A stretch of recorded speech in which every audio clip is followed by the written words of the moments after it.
पकड़ो। पकड़ो।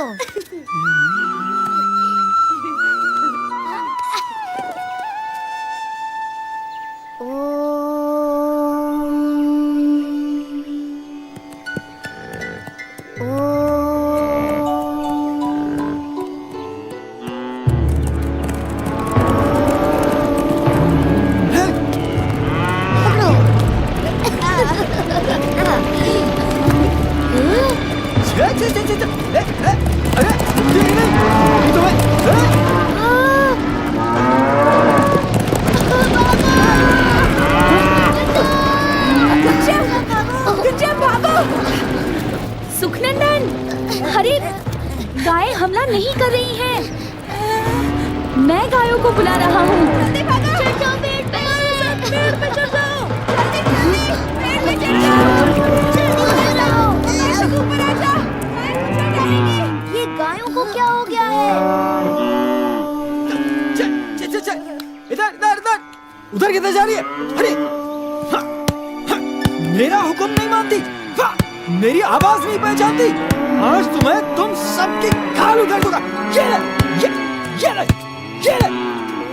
अरे अरे अरे, गायों को मार क्यों रहे हो?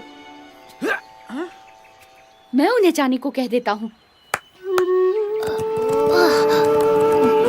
मगर इन्होंने आज पहली बार मेरा हुक्म नहीं माना। इसलिए कि तुमने उन्हें सदा हुक्म दिया, मगर मैंने उन्हें प्यार से पुकारा। तुम तो भगवान हो, इसके बिना ये हो ही नहीं सकता। गायों ने तुम्हें पहचान लिया, मैं नहीं पहचान पाया। मुझे क्षमा कर दो।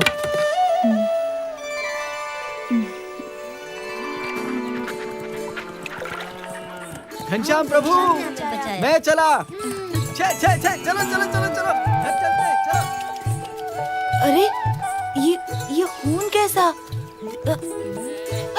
अरे ये तो घनश्याम, तुम्हारी दाहिनी जांघ से तो खून बह रहा है। कुछ नहीं, एक सूखी ठूंठ घुस गई। जल्दी से घाव धो देते हैं, वरना जहर फैल जाएगा। तुम चिंता क्यों करते हो? सब ठीक हो जाएगा। हम तुम्हारी नहीं सुनेंगे। चुपचाप तालाब पर चलो।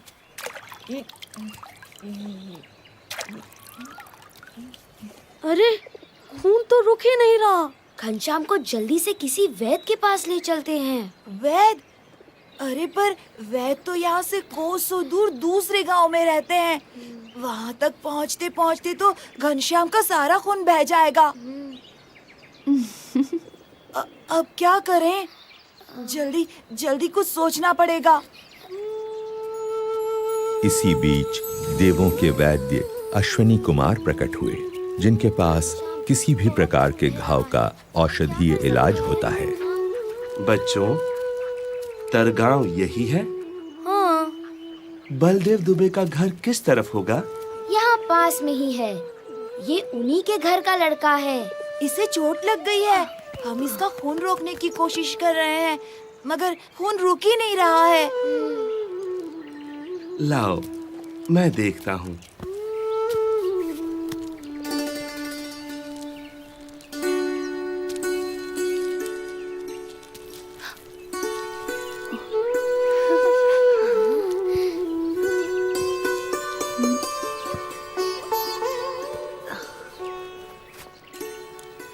चलो, खून बहना तो बंद हो गया।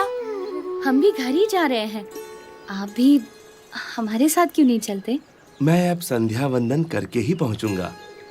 तुम लोग जाओ।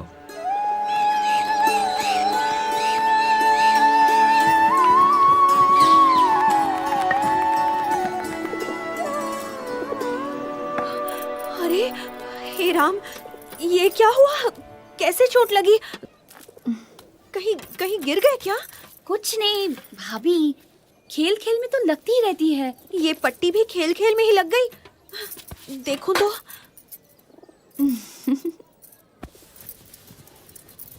अच्छा जी, तो सिर्फ मुझे डराने के लिए आपने चोट लगने का नाटक किया? क्यों घनश्याम, चोट कैसी है? क्यों रे सुखनंदन, तू कब से झूठ बोलने लगा? नहीं दीदी, घनश्याम को सचमुच चोट लगी थी। बहुत खून बह रहा था और रुकने का नाम ही नहीं ले रहा था। वो तो रास्ते में एक वैद्य जी मिल गए, उन्होंने ही पट्टी बांध दी। अच्छा, अगर तू सच बोल रहा है तो इतनी जल्दी घाव कैसे भर गया? ये देख। वो तो आप वैद्य जी से ही पूछ लीजिएगा। वो आप ही के घर तो आ रहे थे, अभी तक नहीं आए। कौन वैद्य जी? क्या पता, खुद अश्विनी कुमार हूँ, देवताओं के वैद्य। कभी कभी तो तुम्हारी बातें समझ में ही नहीं आती घनश्याम। सामान सब लद गया राम प्रताप? जी पिताजी। तुम और सुवासिनी घर का ख्याल रखना, हम लोग जल्दी ही लौट आएंगे। जीते रहो। जीते रहो।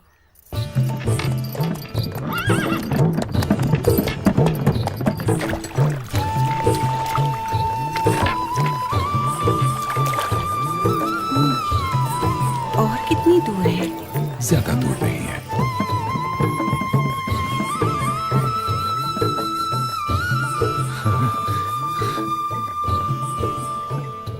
गाड़ी रोक दो भाई। भगवान की कृपा से मंदिर सामने है और आरती का समय भी है।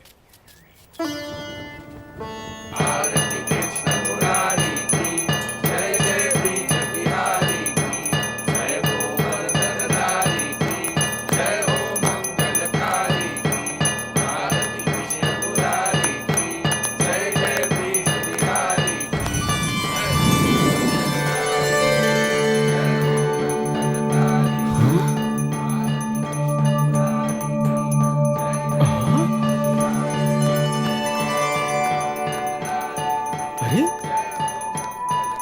ये क्या?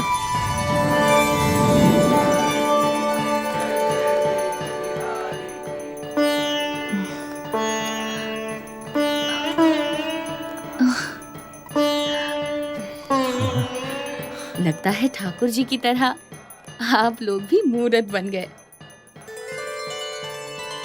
जब कृष्ण की मूर्ति ने अपनी माला घनश्याम को पहनाई, तब गोंडा नगर के मुखिया भी वहां उपस्थित थे। उन्होंने जब अपनी आंखों देखी ये चमत्कारिक घटना कह सुनाई, तब राजा गुमान सिंह को उनकी बातों पर विश्वास ही नहीं हुआ।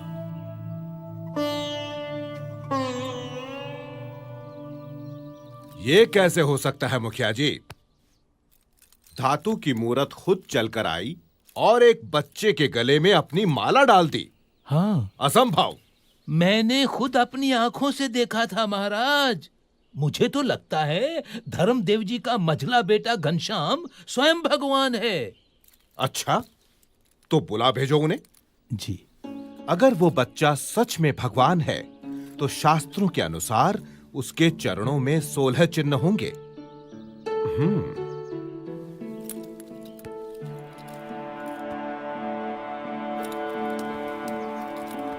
प्रणाम महाराज।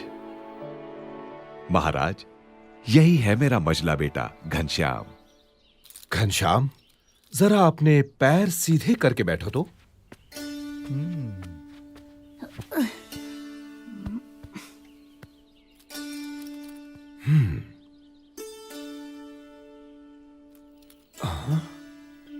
दाहिने पैर में अष्टकोण, ऊर्ध्व रेखा, स्वस्तिक, जामुन, जव, अंकुश, केतु और पद्म। बाएं पैर में त्रिकोण, कलश, गोपद, धनुष, मीन, अर्धचंद्र और व्योम। यानी भगवान के 16 चिन्ह विद्यमान हैं। दोनों पैरों में ऊर्ध्व रेखा अंगूठे और तर्जनी के बीच से पौ के तलवे की ओर जाती दिखाई दे रही है। अरे अरे, ये तो साक्षात भगवान के चरण हैं। घनश्याम की जय हो, जय हो घनश्याम की।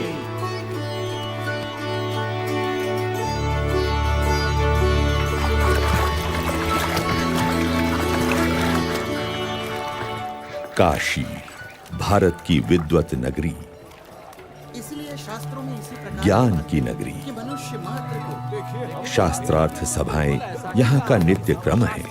कोई समझ नहीं है भाई, तुम क्या जानते हो? परंतु आज की शास्त्रार्थ सभा कुछ विशेष थी। आजकल के नौसिखिए हमें सिखाने चाहिए। चाहे कुछ भी कहते रहे, भगवान तो निराकार लेकिन इन सब शास्त्रों के बातों में अनुसार आपके मानने या न मानने से क्या होता है? नहीं हो जाता। सत्य और असत्य के बारे में ये क्या जानते हैं? शास्त्रों के अनुसार शांतम शांतम विद्वानों, शांत हो जाइए। आप सब प्रकांड विद्वानों से मैं काशी का राज पंडित विनती करता हूँ कि इस गहन चर्चा को हम यहीं छोड़ दें। ऐसे कैसे हो सकता? लेकिन क्यों? क्योंकि आज इस गौमठ में महान विद्वान धर्मदेव अयोध्या से पधारे हुए हैं और साथ में विराजमान हैं उनके सुपुत्र श्री घनश्याम। श्री घनश्याम की विशेषता यह है कि मात्र 10 साल की उम्र में वेद उपनिषद आदि सभी शास्त्रों का अध्ययन उन्होंने पूर्ण कर लिया है। अरे अद्भुतम अद्भुतम। इतना ही नहीं, अपनी तीक्ष्ण बुद्धि से घनश्याम ने सभी शास्त्रों का सार तत्व भी निकाल लिया है। अरे इतनी छोटी सी उम्र में इतनी विद्वता, ये तो कोई असाधारण बालक है। ये तो बिल्कुल असंभव है।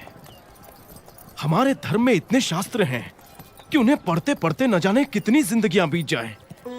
ऐसे में इतनी छोटी सी उम्र में ये कोई कर ही कैसे सकता है? ये तो बहुत बड़ा आश्चर्य है। तो इसीलिए मेरा सुझाव है कि घनश्याम जी, आप ही इन सभी विद्वानों के विवाद का समाधान करें। ये दूध मुहा हमको समझाएगा। प्रथमं तु नमस्कारांजलिम समर्पयामि। ऋग्वेद में कहा है कि परमात्मा एक ही है, लेकिन विद्वान लोग एक ही परमात्मा को भिन्न भिन्न रूप से पुकारते हैं। तो फिर इसमें विवाद का सवाल ही कहाँ उठता है? तो बताओ, क्या वो भगवान साकार है या उनका कोई आकार ही नहीं है? भगवान कभी निराकार नहीं हो सकते। यदि भगवान निराकार होते तो उनके द्वारा निर्मित ये सृष्टि कैसे साकार होती? अरे, जिन्होंने इस साकार सृष्टि की रचना की है, वे भगवान कैसे बिना आकार के हो सकते हैं? शास्त्रों में भगवान के दिव्य स्वरूप का कितना अद्भुत वर्णन है। वे तो सदा साकार हैं। वेद में कहा है कि स ईक्षत, यानी भगवान ने देखा। यदि देखा तो क्या उन्हें केवल आंखें ही होंगी? लेकिन यहाँ पर तो नहीं, वे तो सदा दिव्य स्वरूपधारी हैं। घनश्याम का तर्क कितना ठीक और सटीक है। साधु साधु। ये तो कोई विद्वान है या फिर स्वयं भगवान। अभिनंदन, धन्य प्रभु। साधु साधु।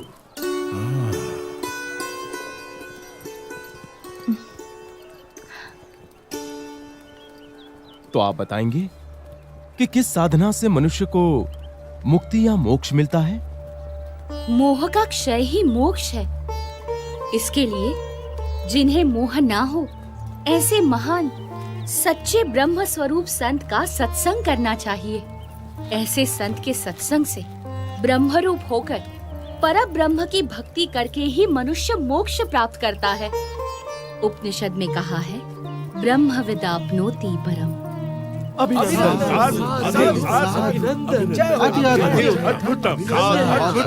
प्रभु।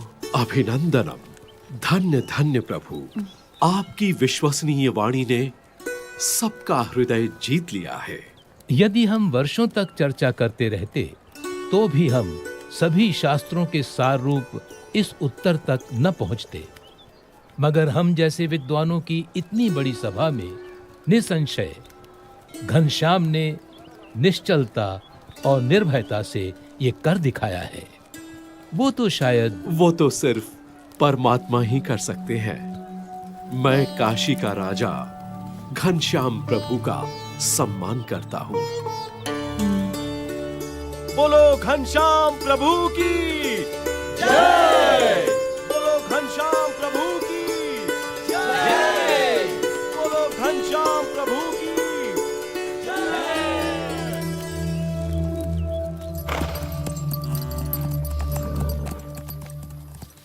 भक्ति देवी का स्वास्थ्य दिन प्रतिदिन गंभीर होता जा रहा था। उनके जीवित रहने की संभावना कम होती जा रही थी, परंतु उनके मन में पुत्र घनश्याम के स्वरूप की महिमा उत्तरोत्तर बढ़ती ही जा रही थी। घनश्याम, हाँ माँ। तुम मेरी कोख से जन्मे, परंतु मैं तुम्हें कभी भी यथार्थ नहीं समझ पाई। फिर भी मुझे इतना विश्वास जरूर है कि मुझे तुम्हारे रूप में साक्षात भगवान मिल चुके हैं। लेकिन अब मुझे सिर्फ इतना ही समझाओ कि किसी अन्य मुमुक्षु को सदा के लिए भगवान से भेंट करनी हो तो वो कैसे संभव है? हाँ माँ, सच्चे भगवानमय संत के सत्संग और प्रसंग से मुमुक्षु को भगवान की भेंट होती है।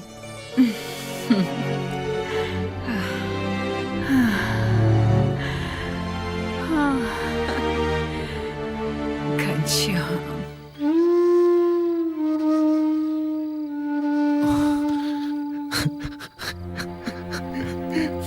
पिताजी,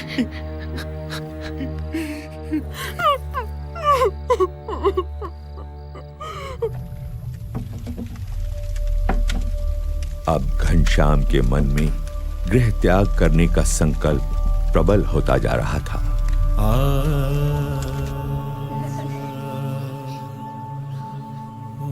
उनका वैराग्यपूर्ण बर्ताव देखकर अयोध्या वासियों को भी चिंता रहती थी कि घनश्याम कहीं चले तो नहीं जाएंगे। वासुदेव परावेता वासुदेव बुखार तो कम हो ही नहीं रहा। घनश्याम, ये भागवत बंद करो और वैद्य जी को बुला लाओ। मेरा वैद्य तो अब स्वयं परमात्मा ही है राम प्रताप। नहीं पिताजी, चिंता मत कीजिए, आप जल्दी ठीक हो जाएंगे। मैं ठीक होता हूँ या नहीं, तू मुझे एक वचन दे। जी जी जरूर, बोलिए पिताजी। मैं घनश्याम और इच्छाराम को तेरे भरोसे छोड़े जा रहा हूँ, उनका ख्याल रखना। आप उनकी चिंता मत कीजिए पिताजी। सुनो राम प्रताप, ये घनश्याम तुम्हारे भाई नहीं मगर साक्षात भगवान ही हैं। उनकी सेवा करना।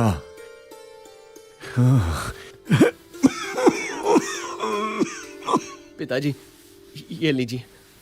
पिताजी, आपकी हालत गंभीर है, मुझे डर लग रहा है। मुझे वैद्य को बुलाने दीजिए पिताजी। मेरी हालत इससे बेहतर कभी नहीं थी राम प्रताप। साक्षात परमात्मा घनश्याम यहाँ प्रकट हुए और हम सब धन्य हो गए। और सुनो सुवासिनी, मैं तो अब इस संसार में रहूं या ना रहूं, मगर तुम इस घनश्याम की देखभाल करना। हाँ, घनश्याम अनंत जीवों के कल्याण के लिए जन्म लिए हुए हैं। लेकिन देखना, कहीं राम प्रताप ऐसा निमित्त ना बने कि घनश्याम इस कुल को छोड़कर सदा के लिए घर से निकल पड़े। मैं घनश्याम की सेवा जरूर करूंगा, मगर पिताजी आपका शरीर। राम प्रताप, मेरा शरीर यहाँ है, किंतु घनश्याम की कृपा से मेरी आत्मा तो अक्षरधाम में विचरण कर रही है।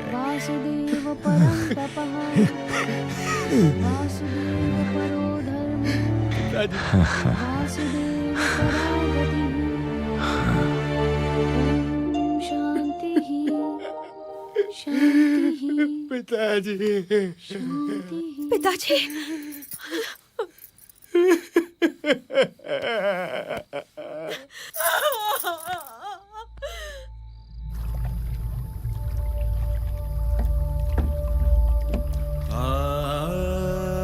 घनश्याम की अयोध्या की लीला समाप्ति पर थी और कल्याण यात्रा उन्हें निमंत्रण दे रही थी। वैसे भी अयोध्यावास तो उनकी कल्याण यात्रा की भूमिका भर था, मात्र एक पड़ाव जहां से घनश्याम अपनी कल्याण यात्रा का आरंभ करने वाले थे।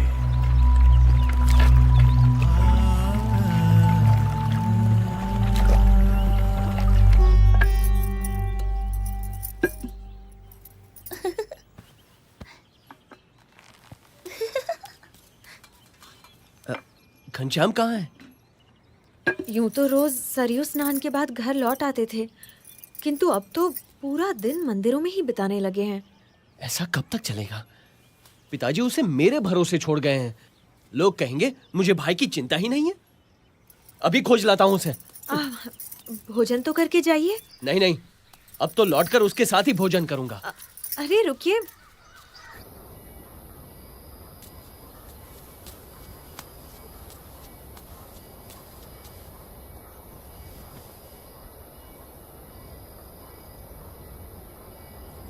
घनश्याम,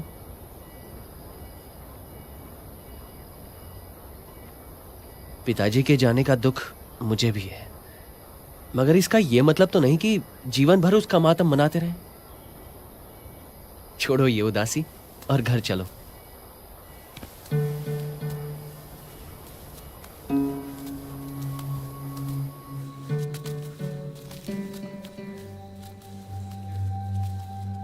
बड़े भैया, संसार से मेरे सारे बंधन टूट चुके हैं। कहीं किसी से भी मेरा लगाव नहीं रहा। माँ और पिताजी ने मुझे पहचान लिया तो उन्हें मुक्ति दे दी। अब जो जो मुझे पहचान लेंगे, मैं उनकी मुक्ति के द्वार खोलूंगा। मेरा जन्म अनंत जीवों की मुक्ति के लिए ही तो हुआ है।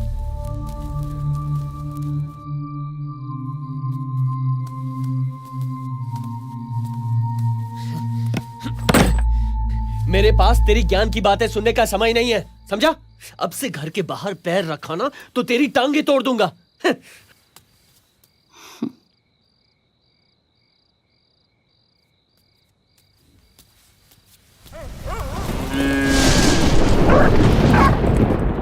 घनश्याम पर आप इतनी सख्ती मत कीजिए, वो अपने आप ही ठीक हो जाएगा।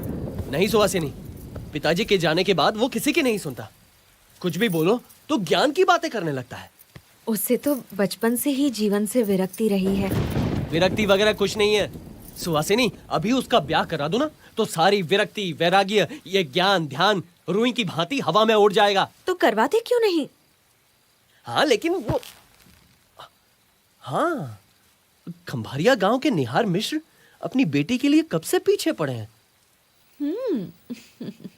वो तो चंद्रकला को लेकर हमसे मिलने अयोध्या आना चाहते हैं। फिर तो तुम कल ही उन्हें बुला लो। हो सकता है चंद्रकला अपनी कला से घनश्याम को बांधने में सफल हो जाए और घनश्याम जीवन भर हमारे साथ रहे। हाँ, बिल्कुल ठीक कहा। उनसे कल ही बात करूंगा।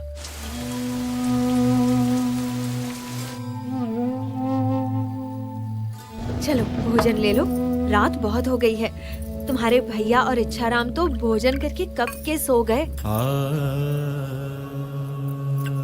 तुम्हारे हाथों का ये अंतिम भोजन ले रहा हूँ भाभी।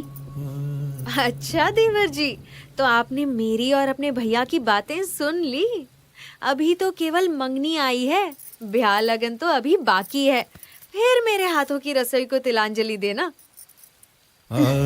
सुवासिनी को क्या पता था कि अपनी कल्याण यात्रा के लिए घनश्याम केवल उनकी रसोई को ही नहीं, घर, परिवार, संसार के हर एक सुख को तिलांजलि देने का संकल्प कर चुके थे।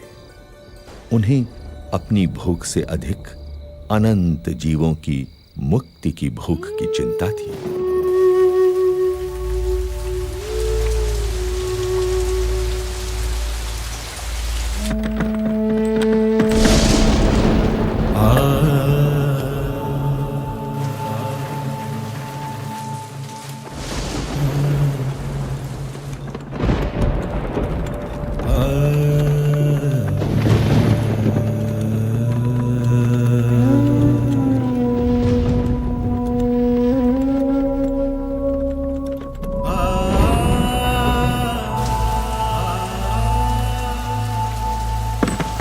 समय निकट था जो विश्व के इतिहास में कभी कभी ही आता है।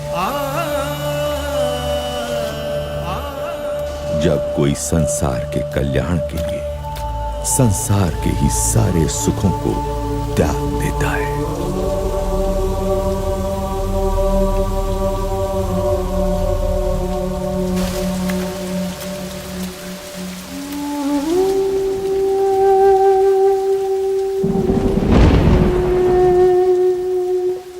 इसी अयोध्या से हजारों वर्ष पूर्व राम निकले थे रावण के अत्याचार से मनुष्यता की मुक्ति के लिए।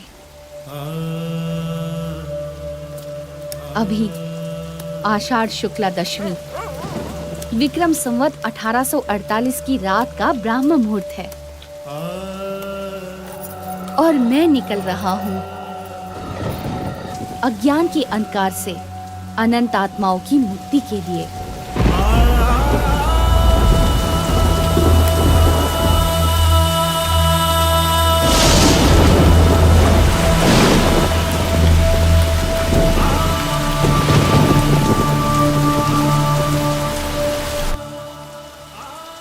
अंधकार में डूबी हुई अयोध्या नगरी के लोग निद्राधीन थे,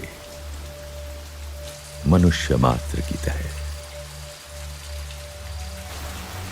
और सोते हुए मनुष्य मात्र में चेतना जगाकर उन्हें कल्याण के मार्ग पर प्रेरित करने के लिए घनश्याम के चरण बढ़ चले कल्याण यात्रा पर नीलकंठ वर्णी के रूप में।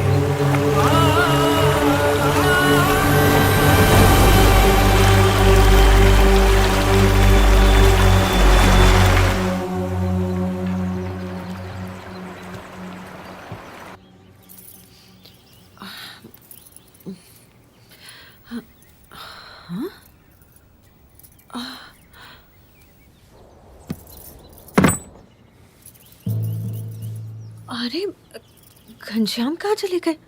अरे ये क्या, उनकी सारी चीजें भी नहीं है। अब सुनिए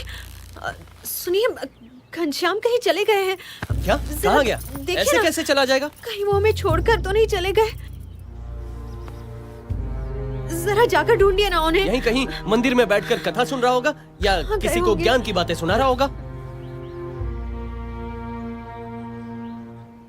कहीं मेरे हाथों की रसोई को सच में तिलांजलि तो नहीं देती? चिंता मत करो, वो आ जाएगा। घनश्याम वापस आ जाओ। कहाँ चले गए हो तुम? ठीक है, मैं अभी देख कर आता हूँ।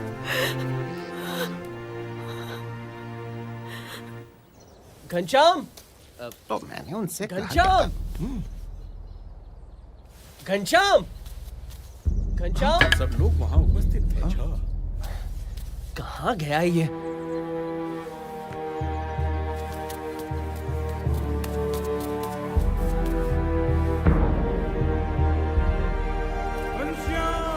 अरे भाई घनश्याम नहीं मिल रहे, चलो वहाँ ढूंढने में मेरी मदद करो। हाँ चलो भाई चलो।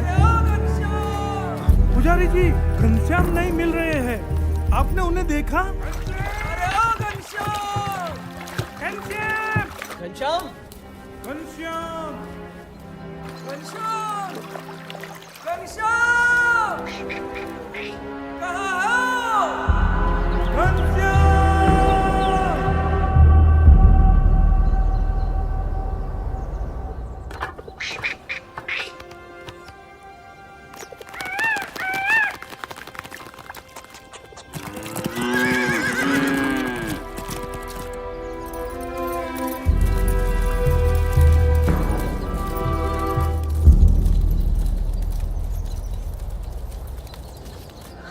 छोड़ के चला गया। अब हमारे साथ कौन खेलेगा? ए घनश्याम भैया, वापस आ जाओ। क्यों चले गए हमको छोड़कर?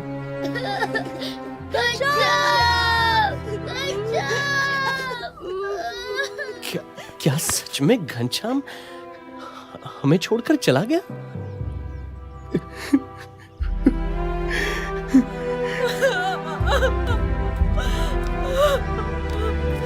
घनश्याम!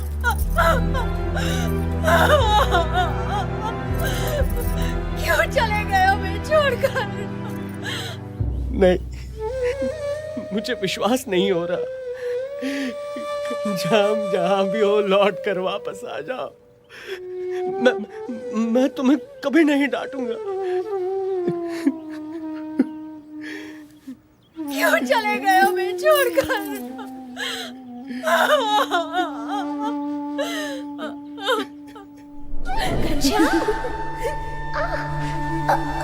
मुझे पकड़ पाना बड़े बड़ों के बस में भी नहीं है भाभी।